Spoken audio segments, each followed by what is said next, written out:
एक राजा होता. त्याला 4 राण्या होत्या. त्याची पहिली राणी त्याला एवढी आवडायची की तिला तो तासनतास बघतच राहायचा. दुसऱ्या राणीवर देखील राजाचे खूप प्रेम. तो तिला सतत जवळ घेऊन बसायचा. तिसऱ्या राणीवर देखील त्याचं खूप प्रेम. कुठेही जाताना तो तिला घेऊन फिरायचा. चौथ्या राणीकडे मात्र तो कधीच लक्ष द्यायचा नाही. दिवसामागून दिवस आणि वर्षामागून वर्ष गेले आणि राजा आता वृद्ध झाला. तो मरणासन्न अवस्थेत असताना त्याने पहिल्या राणीला बोलावले आणि म्हणाला, मी तुला एवढे प्रेम दिले, तू माझ्याबरोबर येशील का? पहिल्या राणीने राजाबरोबर जायला नकार दिला. राजाला दुःख झाले.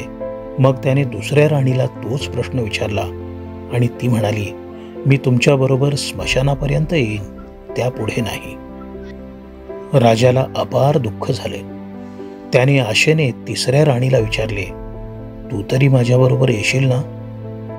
ती म्हणाली, क्षमा करा, मी तुमच्याबरोबर येऊ शकणार नाही, कारण मी आता दुसऱ्याची होणार आहे. आता मात्र राजाच्या दुःखाला पारावर राहिला नाही. तो विचार करू लागला, मी या राण्यांवर माझे पूर्ण जीवन घालवले, त्या कधीही माझ्या नव्हत्याच. तेवढ्यात जिच्याकडे राजाने कधीच लक्ष दिले नव्हते ती चौथी राणी तिथे आली.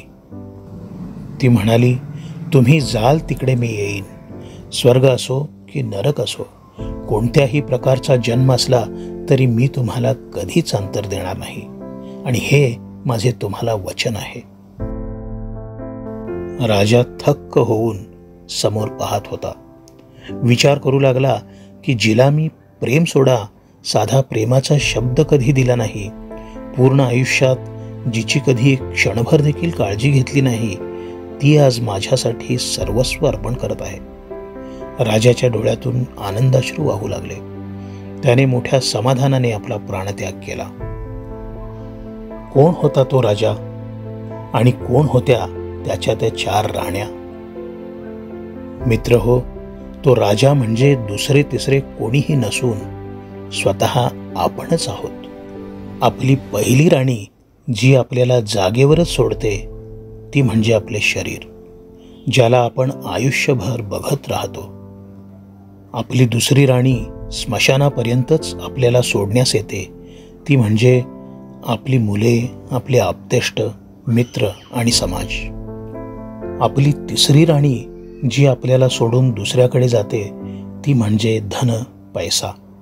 आपल्या मृत्यूनंतर लगेच ती दुसऱ्याची होते. आपली चौथी राणी म्हणजे आपले पुण्यकर्म. मंडळी, व्हॉट्सॲपच्या फॉरवर्डमधून आलेला हा एक किस्सा होता. याचे लेखक कोण आहेत हे माहीत नाही, पण मला आवडला म्हणून मी तुमच्याशी इथं शेअर केला. धन्यवाद.